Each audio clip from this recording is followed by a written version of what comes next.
આપણે અતિરુદ્રના સંભાળવા માટે ભેગા થયા. અતિરુદ્રનો સંપર્ક એવા વ્યક્તિનો હતો જેનું મન મરી ગયું હતું, જેનું મનમાં વિચાર હતા. એટલે જ્યારે જે વ્યક્તિના મનમાં વિચાર ન રહે, મન મરી જાય ને, એ વ્યક્તિ શિવ સ્વરૂપ થઈ જાય. એટલે મારા પિતાજી મને ખબર છે એનું મન મરી ગયું. એટલે એમને જે કઈ સંકલ્પ કર્યો, તો મારા ભાઈ નાના ભાઈનો સંકલ્પ એમને કીધું કે થઈ જશે. એટલે એમને કાયામાં સફેદ ગળીમાં સફેદ બોર્ડ કરી કે આપણે હતી કરવો છે. હું કહું તમને મૂકી હું ના, પણ સંકલ્પ એવા વ્યક્તિનો હતો કે કોઈ સાહેબે કીધું તે દિવસે રાત્રે કોઈ સાહેબ, અને પછી બધું આપણે જોયું ઘણા બધા ચમત્કાર થાય છે. જો આ તો યજ્ઞ ઘણો થાય છે. અતિરુદ્રે ગુજરાત આખામાં યજ્ઞ સંસ્કૃતિને જાગૃત કરી છે, ફરીથી સ્થાપિત કરી છે. આ સાચા અર્થમાં ભાવ યજ્ઞ હતો. અને એટલે આપણે ભૂલશું તો ભૂલી નહીં શકીએ. વારંવાર તમને અતિરુદ્ર યાદ આવશે, માત્ર ને માત્ર કારણ એટલું તો આપણે યજ્ઞ અને સંકલ્પ શિવ સ્વરૂપ સંત એને વાગવવા જોઈએ તો ઘણું બધું છે. પહેલા જ દિવસે મારી કલ્પના બહાર ભોજન શાળામાં બનતી હતી. મારી કલ્પના નહોતી. એક સાથે 30-35 હજાર માણસ આમાં માટે ભોજન શાળામાં. આપણી પાસે એટલા પૈસા નહોતા. હું મંદિરમાં આવ્યો તો અમારા ટ્રસ્ટી ચાંપા બાપુ અને ભરવાવાળા ભાગાભાઈ મોરી ગયા. એટલે મને બોલાય, મને કે શું થાય એવું? માણા બહુ વધી ગયું, નાતવાનું હોય શું થશે? હવે તમે કોઈ ના ન ચાલો. આ સંકલ્પ ક્યાંથી આવ્યો? ભાગાભાઈ મોરી સાથે એ વખતે મારે એટલા બધા સંપર્ક નહીં, પણ મને એવું કીધું મોટભાઈ ચાલુ રાખો, હું ઠીક બાકી દેવીશ, પણ હવે કોઈ ના. સાંજે જમાડવામાં જામશંકભાઈને એ સવારથી કામ કરે, સાંજે જમાડવા નથી. તો અમે એવું નક્કી કર્યું કે સાંજે જમવાનું બંધ રાખ્યું. પૈસાના હિસાબે નહીં, પણ માણસોના હિસાબે. પણ એ આભાર જામશંકભાઈનો અને એક મધુભાઈને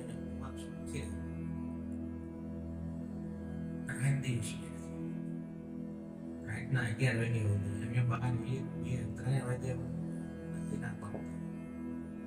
3 વાગે અમે હિસાબ કરીને ઘરે. અને હું તો 5 દિવસ મારે એવું આ બધું ઈશ્વરની કૃપા હોય છે. ઈશ્વરની કૃપા વગર કઈ નથી થતું. અને ઈશ્વરની કૃપા ક્યારે થાય? આપણે ચેતના એની સાથે મળી જાય. જામશંકભાઈએ સૂચન મંદિરનું સહદેવભાઈએ કીધું, મારી એક બહુ સ્પષ્ટ વાત છે, સરકારી પૈસે મંદિરમાં એક પણ સુધારા નથી, સરકારનો પૈસો નથી. અને જ્યારે દાદાની ઈચ્છા હશે ને ત્યારે આપણા બધાને કુદરતી પ્રેરણા થશે, પૈસા આવી જશે. દાદાને મેં ચીઠી લખીશ, એક સાદો નિયમ છે કે હું મારા માતાજીના દાદા ચીઠી નાખી દઉં છું. મંદિરનો પ્લાન બનાવ્યો, સહદેવભાઈ 11 કરોડ ને 60 લાખ થયો. આજથી 3 વર્ષ મેં ચીઠી નથી, કારણ કે દાદા આપણી પાસે છે, મારું નામ નથી લેવું. મને એવું કીધું 15 કરોડ સુધી વાપરે તો વાંધો નથી, તમારે કોઈની પાસે માંગવાનું નથી. પણ મારી એક જીદ છે કે એક માણસના પૈસે મંદિર બનાવવું નથી, જ્યારે બનાવવાનું થાય. અને દાદો આ પાડે તો નકર દાદો અહીંયા સુખી છે, અહીંના વાઇબ્રેશન તમે જોઈ તો ઘણી વખત 2 કલાક મંદિરમાં જે ધ્રુવ તમે ખાલી થઈ જાવ, અંદર વ્યા જાવ તો આટલા બધા વાઇબ્રેશન કોઈ મંદિરમાં ભવ્યતામાં ઈશ્વર રહે છે એવું આપણે માનતા નથી. એટલે મેં સરકારના પ્રતિનિધિઓને કીધું છે કે મને તમે ગેસ્ટ બનાવી શકો, બનાવી દો, ગામમાં સુધારા કરવા હોય, રિવરફ્રન્ટ જેવું કરી દો. મંદિરના ભક્તોનો પૈસો એ દાદો મંજૂર કરશે, એના પૈસા વપરાય. આ બધો વાતમાં મેં અનુભવ કર્યો. બધી માણસો યજ્ઞમાં, અમારા ગામના, બાજુના ગામના યજ્ઞમાં પાછળથી એમ કે બાપુ અમે ન આપીએ એને. ઈશ્વરની ઈચ્છા નથી કે એમના પૈસા અહીંયા આવે. આ સમજવા જેવી વાત છે. એક ક્ષણ માટે તમે એટલું ન બોલતા ભગવાન ત્યાં નથી. ભગવાન ત્યાં છે. ભગવાન નથી, પથ્થરમાં બેઠેલું છે. અમુક બધી વારંવાર થાય. અતિ પુત્ર તો આપણી માટે સર્જેલું એક યજ્ઞ હતો કે તમને ખબર પડે કે શું છે. લક્ષણ નહીં એનું પરિણામ. મારે ગુરુ મહારાજ એવો કહે છે તારા યજ્ઞ જે આ મંદિરમાં અને એક વાત સાચી છૂટી કહું છું, અતિરુદ્ર થયા પછી ગુજરાતમાં મોટા યજ્ઞ આપણે યજ્ઞ સંસ્કૃતિને ભૂલી ગઈ. યજ્ઞ સંસ્કૃતિ મધ્યપ્રદેશમાં કે ઉત્તર ભારતમાં બધા જ રાજ્યોમાં આપણે નથી. આપણે કર્મકાંડમાં ઊંધા ચડી ગયા. કરવું હું નહીં કરું, ખોટા કર્મકાંડમાં પૈસા પડવા. માત્ર યજ્ઞ જેટલી એવી વસ્તુ છે કે ઈશ્વરને સીધા મળે. અને જગતગુરુનું કહે છે ને, કોઈ એવી હિપોક્રેસીમાં માનતો નથી. મારે તો આ પીઠાધીશ્વર મહામંડલેશ્વર લખાયું છે ને, એ મેં બોર્ડ કાઢીને કોઈ જરૂર નથી. હું તો ભગવાનની પૂજા નથી કરતો. હું ભગવાનની પૂજા નથી. હું કન્ફેસ કરું. હું ફલોથી હોય બેઠો ને એટલે મારા વ્યક્તિને જાગવું પડશે. પૂજા નથી કરતો. હું ધ્યાન યોગી છું. ભીમનાથ ગાદીની પરંપરા છે કે ધ્યાન યોગી છે, એમ નથી યોગી છે. એવી રિપોર્ટેશન ભગવાન મને તો ના 51 રૂપિયામાં મહામંડળ તો બનાવવાનું પૈસા નહોતો. જ્યાં લાઈનમાં ઉભા રહ્યા અને કોઈ છોડાયો મને. હવે મારી પહેલા 50 લાખ બોલે ગૌતમ ને મુખી બધા હતા. એટલે આવું કરવું છું. ગુરુજી મારા પ્રતાપે હરિકૃપા મેં એમને કાનમાં કીધું મારા છોકરામાં 51 રૂપિયા છે, એથી વધારે નથી. એમને વાત વળી થવાની ચેક છે, આજે મેસેજ છે બધી. એટલે પૈસા ખર્ચો ને તો જગતગુરુ તો આરામથી બોલી રહ્યું છે. હિપોક્રેસી પડવું નથી. મારે તો આ ભીમનાથની ગાડી બરોબર છે. મને તો ભવનાથનો મોન કરીને ફોટા દેતો હતો. મેં કીધું ભાઈ રહેવા દે, હું આને હિપોક્રેસીમાં ન પડું, કોઈ હરીફાઈમાં ન પડું. ઈશ્વરની ઈચ્છા છે ને તો આપણા બધાના મનમાં એક સંકલ્પ થશે, ત્યારે ભવિષ્યમાં થશે. મારા મનમાં તો એવી ઈચ્છા છે, દાદાને ચિઠ્ઠી નાખી છે, તમે બધા કઈ બાપુ આપી દીધું. પણ 11 કોટી રુદ્ર એક જ સાચી એક જ યજ્ઞશાળામાં કોઈ પણ જાતના વિસામાં વખત કરવાની ઈશ્વર પાસે પ્રાર્થના કરી છે. એને ખરવ રુદ્ર કહેવાય. 11 કોટી રુદ્ર એક સાથે લગભગ 3000 વર્ષમાં કોઈ નથી કરી શકતું. આપણે હસુભાઈ ચોકડે વાળા 2 વર્ષ પછી કોટી રુદ્ર એમને નાખ્યો માનસ એટલે આપણે 11 કોટી રુદ્ર એક જ સાથે કરવું છે અને એક જ મંડપમાં. અને એમાં મારી શરત છે કે યજમાનો આહુતિમાં નહીં બેસે. જો થાય તો બરોબર છે, 2-3 વર્ષ રહ્યા ન થાય મારે આહુતિમાં યજમાનો નહીં બેસે. મોટું પણ પૂજા પાઠ કરી સંકલ્પ કરી નીકળી છે. બ્રાહ્મણો દ્વારા થાય અને એ રીતે જો થાય તો મેં દાદા મંદિરની સહદેવસિંહની જામશંકરની ભાવના છે. એટલે હું ફરીથી કહું, સ્પષ્ટ મારી એક વાત છે, સરકારના પૈસે બધાને પૈસે થશે વાંધો નથી, પણ મને 15 કરોડ રૂપિયાની ઓફર છે, મેં તો 10-15 હજાર રૂપિયા વાપરી નાખ્યા. પેલા સોમપુરા મફતમાં મારા દીકરા હોય એમના પ્લાન બનાવ્યો. પણ આમાં શું છે તકલીફ ટેકનિકલ છે. 33 મહંતો તો મારી પહેલા થઈ ગયા. 33 સમાજની મંદિર પરિષદમાં આજુબાજુ છે એને ન થયું. મેં એમની સાથે વાત કરી, મેં તો આ બધી જાહેરાત નહીં ન થવો પડે અને 33 મહંતોની સમાધિ અંદર છે એ તમારે ગોતવાની. એટલે શાની આપશે મંદિર બનાવો એ 15 કરોડનો એસ્ટિમેટ આપ્યો. છેલ્લે એવું કીધું પહેલી જવાબદારી બાપુ એમ માની તો મેં કીધું મારે નથી. જ્યારે ઈશ્વરના દર્શન કર્યા મેં તમે નથી. આ જ્યારે 5 પાંડવોના દર્શન કર્યા મેં તમે નથી. તો ઈશ્વરની મંજૂરી છે તો આપણે બધા સંકલ્પ કરશું તો એ થઈ જશે. અત્યારે મંદિરમાં જે સુધારો કરવાની જરૂર છે ને તાત્કાલિક એનો મેં એસ્ટિમેટ 1.5 વર્ષ પહેલા બનાવ્યું છે. 40 થી 42 લાખ રૂપિયા થાય અંદર.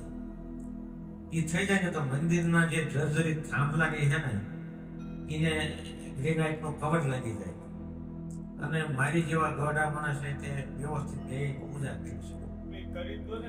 એટલે એક તક કૌશિકભાઈ મારા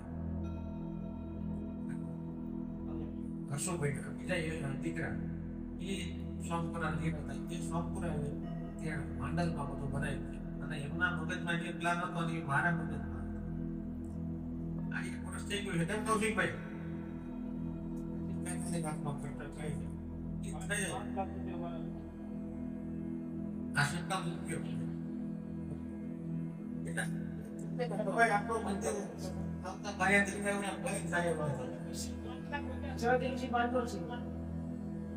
એટલે આ બધું ધીરે ધીરે થશે. ઈશ્વરની ઈચ્છા છે તો થશે. હું તો બહુ સ્પષ્ટ માનું છું મારાથી કઈ નથી થવાનું, તમારાથી કઈ નથી થવાનું. એની પ્રેરણા છે તો આપ થશે. હું પણ રાખવા નહીં. આજે મહામંડલેશ્વરને મહંતને જગત કરું છું ને એ હૃદયમાં હું પણ ભરી દે. ત્યારે હૃદયમાં હું પણ ભરાય છે તો ઈશ્વર આપણને દૂર થઈ જાય. ઈશ્વરને દૂર નથી કરવું. મારી હારે ઈશ્વર 24 કલાક છે કે નામ રહેવા દે. હું તમારો બાપુ કહું મોટા બેગો ઘણા દસમીસ કે ઘણા બાબો કે ઘણા જે કહેતા હોય ત્યાંથી કે આ કઈ નહીં. એટલે આ જે કંઈ થાય ઈશ્વરની કૃપા છે તો થઈ જાય. એના છે કૃપા તો પ્રવીણભાઈ જીવન તમારી જેવા અહીંયા બેઠા છે. અને મને બહુ ચોક્કસ મારી માન્યતા એવી થઈ કે યજ્ઞના નામે અહીંયા જે કંઈ કરશું ને એ થશે. 3 દિવસ પહેલા અમદુભાન ભાઈ સુરપાલભાઈ કે આપણે માણસોનો ભેગા થાય અમે ખૂબ થશે. અતિ રુદ્રનું નામ છે એ હૃદયમાં લોકોને ભણાઈ ગયું એટલે માણસો થશે અને કોઈ ટાર્ગેટ સાથે જિંદગીમાં ન ચલાવે એની ઉપર છોડવા.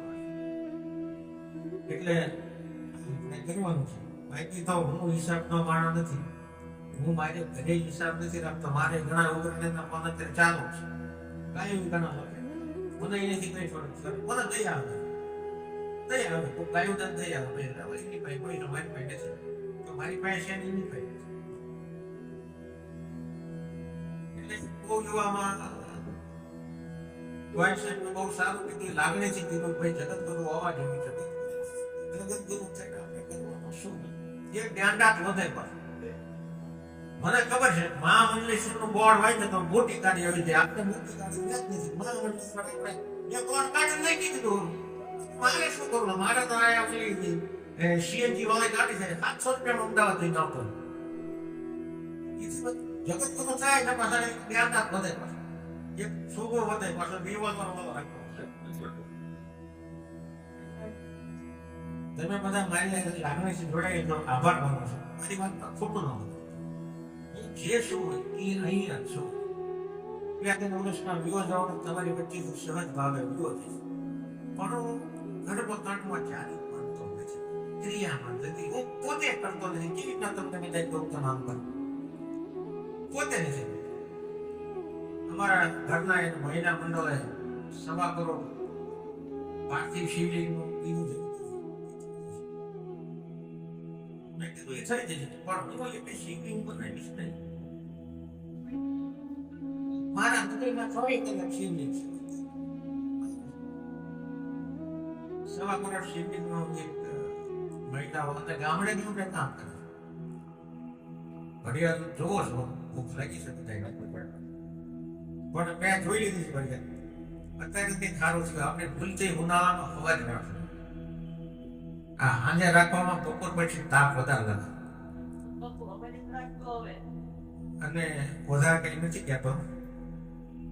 આપ સૌને ફરીથી આભાર.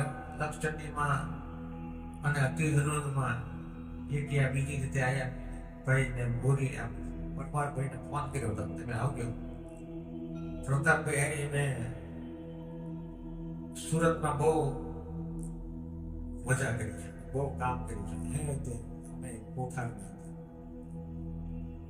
એટલે ઘણા બધા સંભાળના છે. અતિરુદ્રમાં સંભાળવું અને ચમત્કારો જે આપણે માંડી ગણાવવા બેઠો તો અવાજ પડતો ડગદન પગલે આપણા અનુભવ થયા છે. કોઈ એવી શક્તિ છે જે આ બધું કર્યું. મને લક્ષદ્વીપમાં એવો અનુભવ થતા પણ સમય આવે ત્યારે આપણે બધી વાત કરશું. અત્યારે તો જમવાનો સમય થઈ ગયો અને સૌ બધાને હાજર થયા. ફરીથી આપ સૌને મારા જય ભોળાનાથ સાથે હું આભાર વિધિ હારે